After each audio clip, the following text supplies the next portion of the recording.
Good to be here and very interesting so far. So hi everyone. So my name's Jayde Richmond and I'm a director at the Australian Competition and Consumer Commission, and I'm here to talk about the ACCC's ScamWatch service and some of the activities that we undertake to combat scams. Today I'm going to cover a bit of a brief introduction about the role of the ACCC and ScamWatch. I'll talk about the data that we collect and some recent scam trends. And I'll talk about how we use the scams data and provide a couple of short case studies that you might find relevant and interesting. So very briefly, the ACCC is a national statutory authority whose role is to enforce the Competition and Consumer Act and promote competition, fair trading and consumer protection. We also regulate some specific industries. In terms of scams, the ACCC's role sees itself as part of a shared responsibility in the community to combat or prevent scam activity. We have a well-recognised brand, ScamWatch, pursuant to which we undertake a range of activities aimed at making Australia a harder target for scammers. We do this in a couple of key ways. Raising awareness of scams. By educating the public, we can empower consumers and businesses to recognise and avoid scams. And we're also increasingly using the power of collaboration, engagement and data sharing. So we focus on analysing and sharing intelligence that we gather in our scam reports with other government agencies, law enforcement and the private sector to reduce opportunities for scams to occur. We run a scams awareness network which has 40 government agencies, and we also have a range of cross-government and industry task forces, partnerships and alliances. We're one of many organisations in Australia that collect data about scams. Our website provides a reporting portal as well as information about identifying and avoiding scams. And we receive over 160,000 reports about scams each year. Scams are underreported in Australia. Research has shown that approximately 13% of people who fall victim to a scam report it to ScamWatch. And the only other place that we've seen that receives more scam reports are the banks in Australia. We have a range of scam categories and we track and report these over time. Our data includes information about the reporter or the victim, including any particular vulnerabilities that they might have. So we collect quite a wide range of demographic data, which can be really helpful in targeting audiences for messaging. And we collect information about the scammer, including the contact method of the scam, telephone numbers they've used, locations, payment methods, websites, social media profiles, bank account numbers, and a whole range of intelligence that helps us follow up trends in how scams are perpetrating their scams on the public. In 2019, we combined our data with other government agencies as well as the big 4 banks in Australia, and the result was record losses of over $500 million.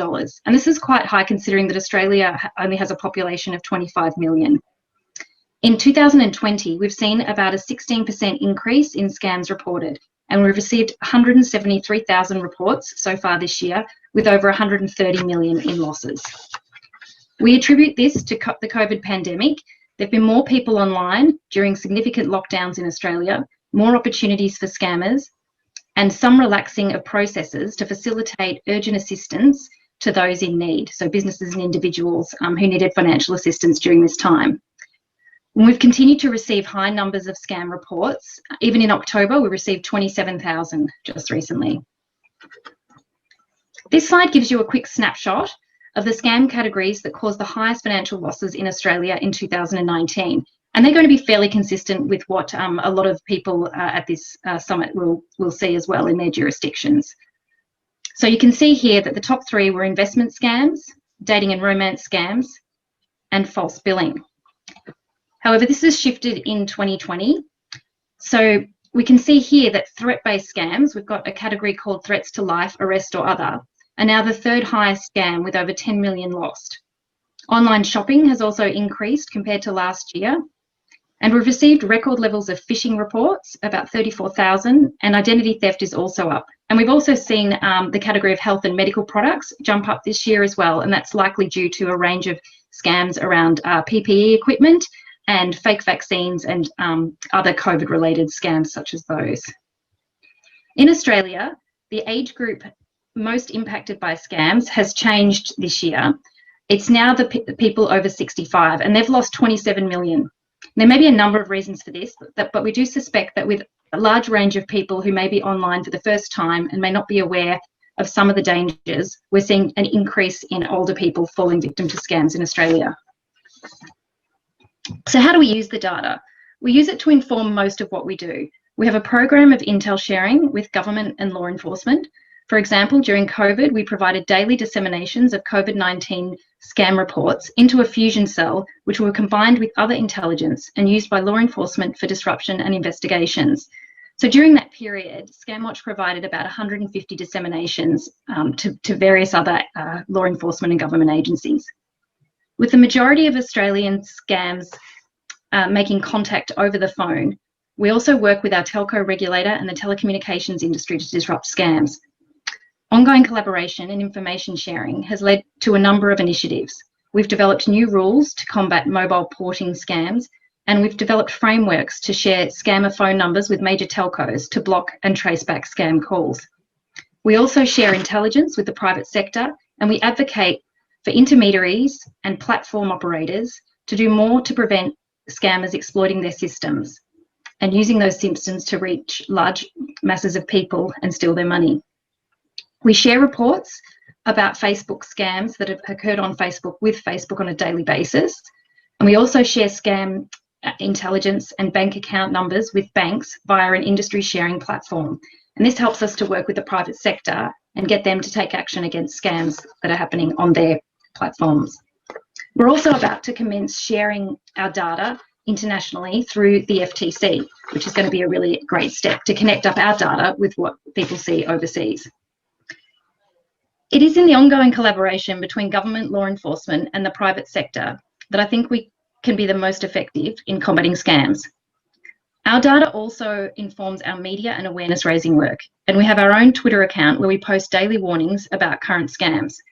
We run major campaigns such as Scams Awareness Week each year, and this year it focused on identity crime. And we use the intel in our scam reports to create stories to include in a comedic podcast to reach a much broader audience this year. And people can see our podcasts on our website. We also have a range of other resources that we've developed. We've got videos and our very popular little black book of scams, which you can see pictured in the slide here. So just a couple of quick case studies. Given everybody's seen a lot of interesting COVID scams, I thought I'd just cover a few that we've seen in Australia.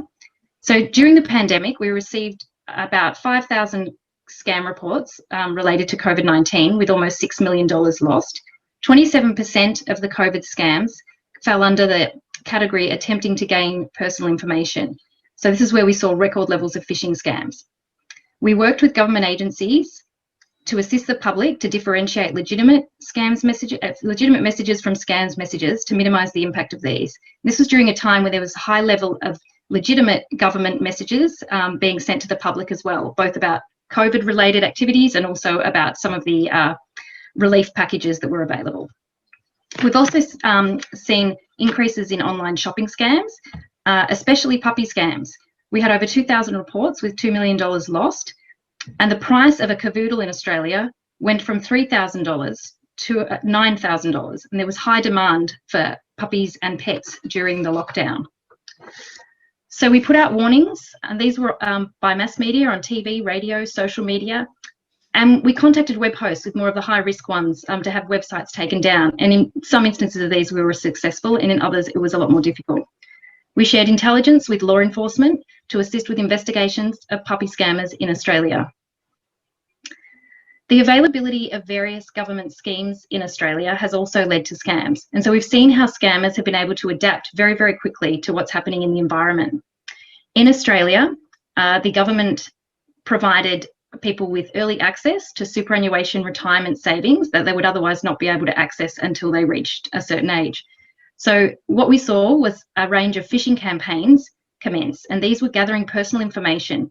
These came in many forms, including fake text messages from supermarkets, collecting personal information that was then used to target government online portals and access those retirement funds, often in the amount of $10,000.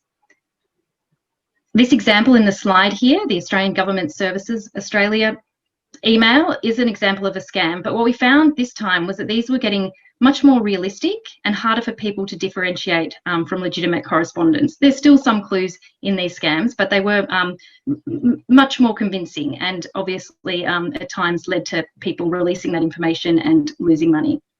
We worked with various task forces to share our intelligence around these scams, and it fed into actions that were taken by law enforcement and other authorities.